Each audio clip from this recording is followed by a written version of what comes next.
Assalamualaikum warahmatullahi wabarakatuh. Apa kabar sahabat guru Syarif sekalian? Semoga tetap dalam lindungan Allah Subhanahu wa taala, tetap sehat. Nah, akhir-akhir ini kita seakan disibukkan dengan kata asesmen nasional, khususnya kita di kalangan pendidik, di mana tahun ini pemerintah mengganti ujian nasional menjadi asesmen nasional. Nah, asesmen nasional ini bukan cuma AKM ya, bukan cuma asesmen kompetensi minimum, tapi ada survei lingkungan belajar dan ada survei karakter. Nah, ini tidak boleh terlupakan ya. Nah, banyak teman-teman yang masih gamang, masih bertanya-tanya bagaimana sih soal-soal yang ada di survei lingkungan belajar nanti itu. Dan ini setidaknya memberi contoh untuk Bapak Ibu sekalian, untuk mempersiapkan siswa-siswi kita untuk menjawab apa-apa yang nanti kira-kira ditanyakan dalam survei lingkungan belajar tersebut. Untuk itu tidak perlu panjang lebar.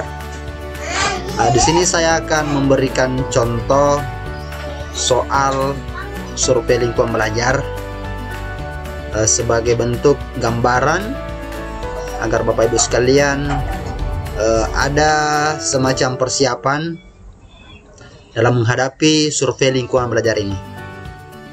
Oke, simak video berikut ini. Nah, pada kesempatan kali ini saya akan membahas contoh-contoh soal survei lingkungan belajar.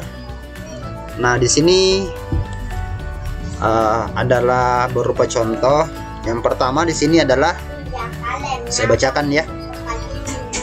Alat peraga digunakan untuk memahami materi pelajaran. Peraga apa yang dapat kamu temukan di sekolah?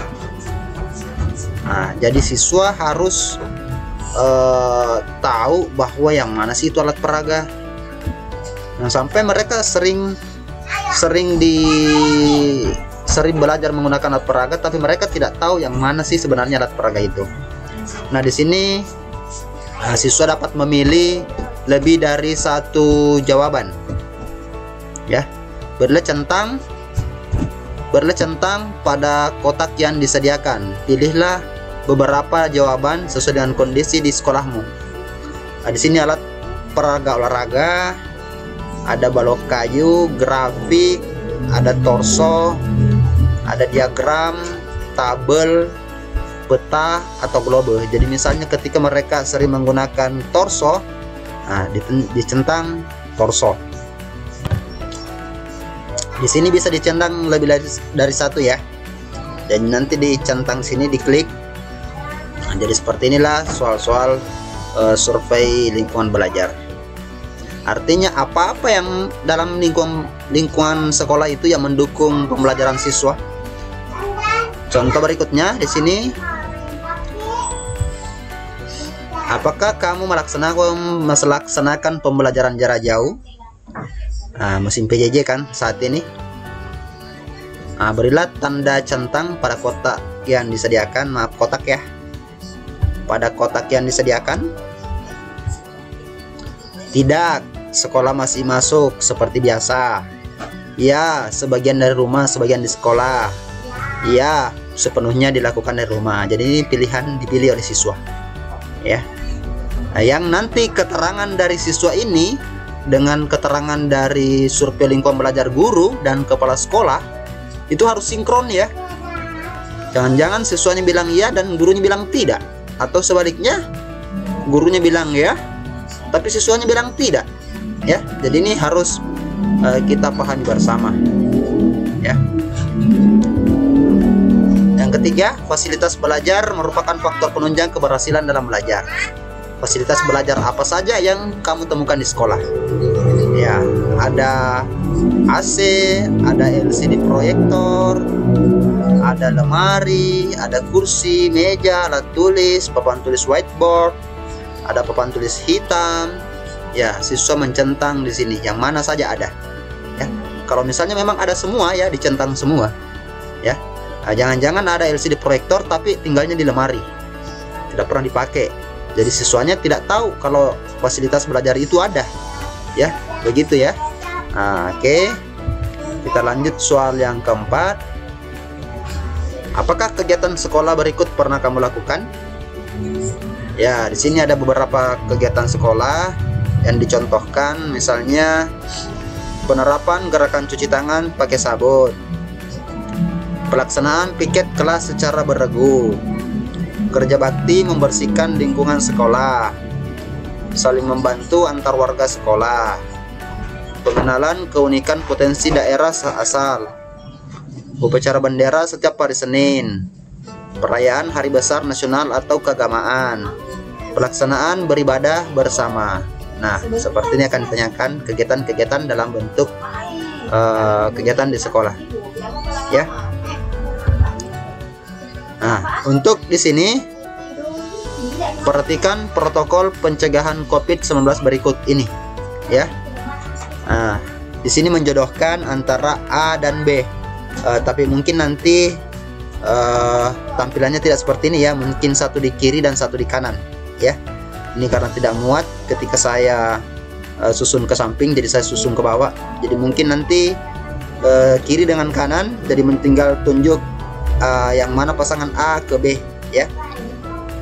Misalnya mencuci tangan menggunakan titik-titik dengan air mengalir, mencuci tangan menggunakan sabun dengan air mengalir. Yang kedua, menggunakan titik-titik ketika keluar rumah, masker, ya.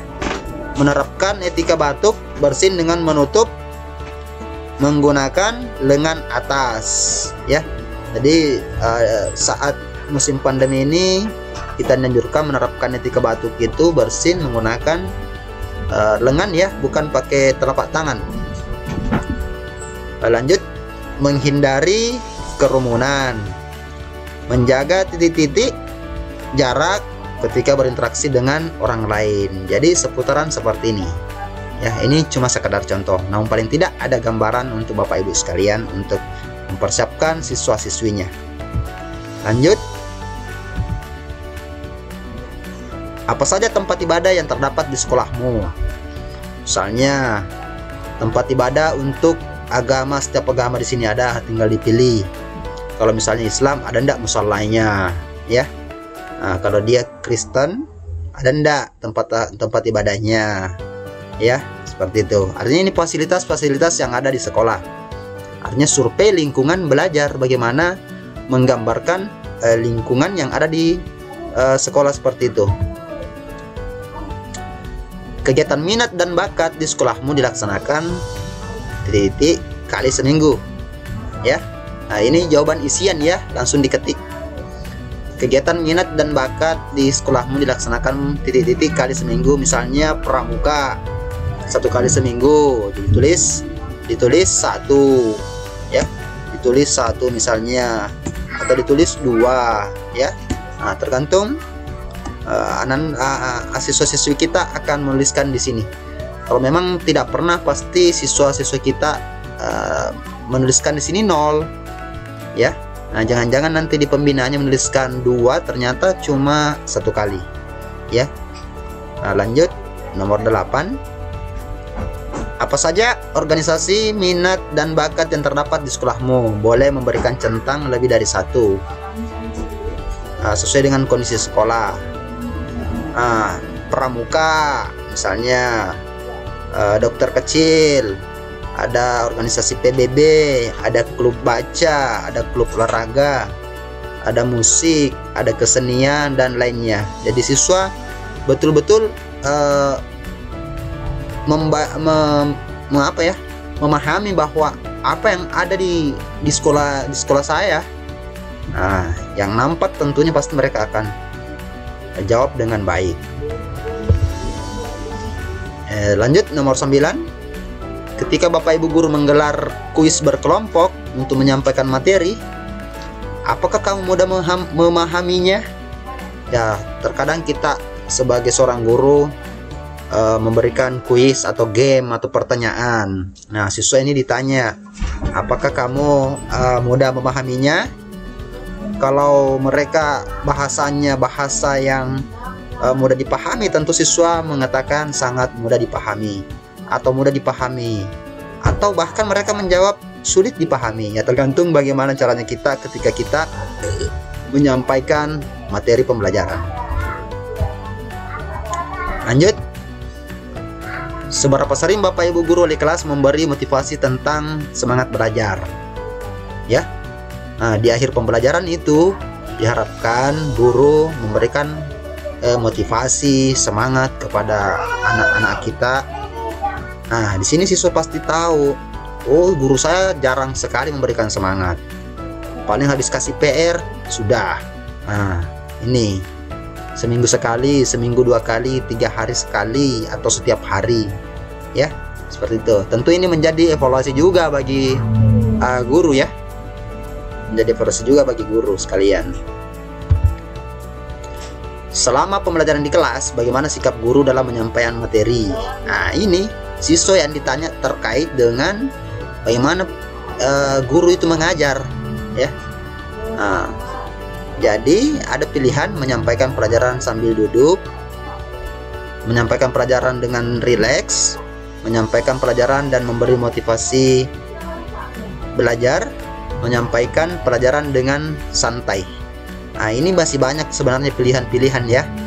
Nah, jadi paling tidak ini menggambarkan, oh, seperti ini soal-soal yang ada dalam survei lingkungan belajar ya. Jadi silahkan dipahami soal-soal seperti ini yang bisa membuat anak didik kita lebih siap. Nah, di sini di tengah pandemi kita seharusnya sekolah memperhatikan protokol kesehatan. Tindakan tersebut dilakukan untuk mencegah penularan COVID. Upaya-upaya apa saja yang telah dilakukan untuk mencegah penyebaran COVID-19? Jodohkan poin-poin pada kolom A dan kolom B, sama dengan tadi ya. Nah, oke. Apa yang kamu lakukan setiba di sekolah? Apa ya? Nah, siswa pasti, oh, ketika saya sampai di sekolah itu saya mencuci kedua tangan. Ya, seperti itu. Bagaimana posisi dudukmu saat di kelas? Oh, posisi duduk di kelas itu menerapkan sistem jaga jarak. Apa yang kamu kenakan di wajah setiap keluar rumah? Oh, masker. Ya. Bagaimana caramu agar tidak jajan sembarangan di sekolah? Oh, membawa bekal makanan dari rumah. Bagaimana cara menjaga kebugaran tubuh? Ya, melakukan olahraga secara rutin. Ya, jadi siswa nanti ditanya soal-soal yang semacam seperti ini. Ini cuma sekadar contoh ya, memberikan gambaran kepada kita semua. Nah, di sini terkait fasilitas di sekolah. Apakah kamu memiliki fasilitas belajar di rumah? Ya. Ya. Nah, misalnya fasilitas belajar yang saya miliki di rumah, misalnya lampu belajar, meja belajar, ada kamar memang khusus untuk belajar. Ya, silahkan dituliskan di sini. Ya, jadi siswa-siswa kita harus tahu apa sih fasilitas-fasilitas yang ada di rumahnya. Ya. Ya, lanjut. Isilah beberapa poin berikut. Nah, ini terkait dengan fasilitas yang ada di sekolah. Ya. Nah, contoh yang pertama adalah lapangan olahraga. Ada atau tidak ada? Ya. Ada atau tidak ada? Kalau ada, bagaimana kondisinya? Bersihkah atau kotor? Ada toilet kah? Ya, bersih atau kotor. Untuk listrik, ada atau tidak? Nah, kalau ada, apakah mudah diakses atau sulit diakses? Nah, ini untuk fasilitas yang ada di sekolah. Lanjut di sini pagar sekolah. Apakah sekolahnya punya pagar? Ada, tapi kotor. Ya. Nah, di sini bangunan ruang kelas. Apakah luas atau kurang luas? Kalau luas, apakah bersih? Apakah kotor? Ya, di sini dicentang-centang oleh siswa-siswi kita. Dan yang terakhir adalah air bersih. ya. Apakah sarana air bersih di sekolah ada tetapi kurang, atau ada tapi melimpah? Ada dan cukup, ya. Siswa harus memilih di sini, ya. Di sini nomor 15, apakah pendidikan terakhir dan profesi orang tuamu? Ya, jadi ditanyakan. Ayahnya, ini ayah siswa ya. Ayah siswa itu tamat SD kah, atau SMP, atau SMA, bahkan S1 atau S2. Ayahnya ya. Ibunya, apakah SD, SMP, SMA, S1 dan S2? Dicentang di sini, ya. Sekarang profesi.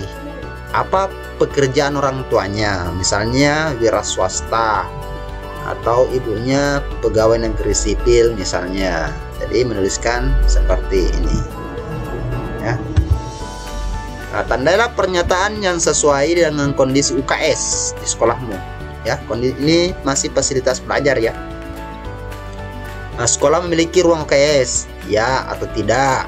Ruang UKS terawat dengan baik, ya atau tidak? UKS memiliki obat P3K yang memadai, ya atau tidak? UKS menyediakan tempat tidur, ya atau tidak?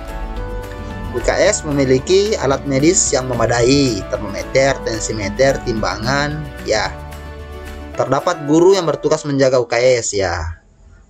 Di sini terkait dengan fasilitas seperti ini, yang saya khawatirkan jangan sampai memang betul ada barangnya tapi tidak pernah digunakan. Jadi nanti gurunya menjawab ada, tapi siswanya tidak pernah lihat digunakan kapan, ya. Atau jangan-jangan kantor UKS, ruang UKS-nya tidak pernah terbuka, ya. Jadi harus ada edukasi kecil seperti itu sama siswa. Namun kalau misalnya memang terbiasa sudah sesuai dengan sering digunakan, tentu siswa tidak perlu dipahamkan bahwa ini yang namanya termometer, ini tensimeter, ini timbangan berat badan, ya. Oke. Lanjut, adakah peraturan untuk menjaga keamanan di sekolahmu, ya? Bagaimana terkait dengan keamanan di sekolah, ya? Ada atau tidak ada? Siswa pasti jawab, oh ada misalnya, ya. Lanjut, bagaimana kondisi perpustakaan di sekolahmu? Sekolah memiliki ruang perpustakaan, ya. Kondisi perpustakaan terawat dengan baik, ya. Perpustakaan dibuka selama hari sekolah, ya. Terdapat tempat untuk membaca di perpustakaan, ya atau tidak? Buku-buku di perpustakaan terawat dengan baik, ya atau tidak? Buku-buku dapat dipinjam oleh peserta didik, ya atau tidak?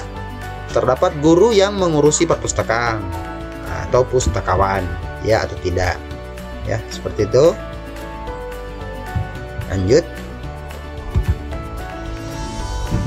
Kegiatan minat dan bakat yang kamu ikuti di sekolahmu dilaksanakan berapa kali dalam seminggu? Ini ekstrakurikuler, ya. Ekstrakurikuler yang dilaksanakan di sekolah. 2 kali seminggu atau 3 kali seminggu, atau 1 kali seminggu, ya. Siswa menjawab di sini.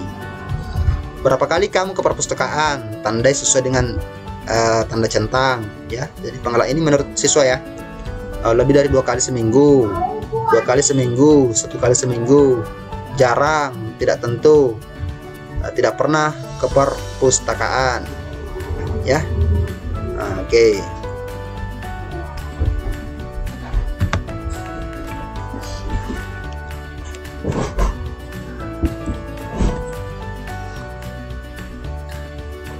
Nah, gimana sahabat guru Syarif sekalian?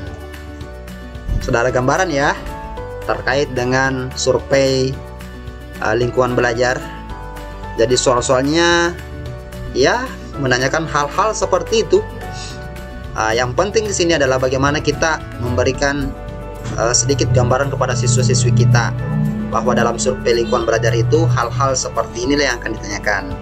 Namun sekali lagi, ya, ini cuma sekedar contoh. Jadi bagaimana sebenarnya survei lingkungan belajar ini sebenarnya adalah bagaimana ini siswa mengenal lingkungan sekolahnya. Kalau misalnya dalam penerimaan siswa baru ada istilah MPLS, ya, masa pengenalan lingkungan sekolah. Nah, sebenarnya inilah tujuannya, ya, bagaimana lewat asesmen nasional ini pemerintah mau mengetahui kondisi real yang ada di sekolah. Nah, dengan meminta data dari siswa, dari guru, dan dari kepala sekolah. Jadi semuanya nanti akan sinkron di dalam. Seperti itu ya, sahabat guru Syarif sekalian. Nah, jadi mungkin sampai di sini video atau yang sempat saya bagikan. Semoga bisa bermanfaat. Nah, jika sekiranya ini bermanfaat, sudahlah kiranya Bapak Ibu sekalian membagikan video ini kepada teman-teman kita yang lain. Artinya kita saling berbagi informasi apa yang kita ketahui. Ya. Oke, demikian saya akhiri dengan ucapan Assalamualaikum warahmatullahi wabarakatuh. Semangat guru Syarif sekalian. Siap asesmen nasional.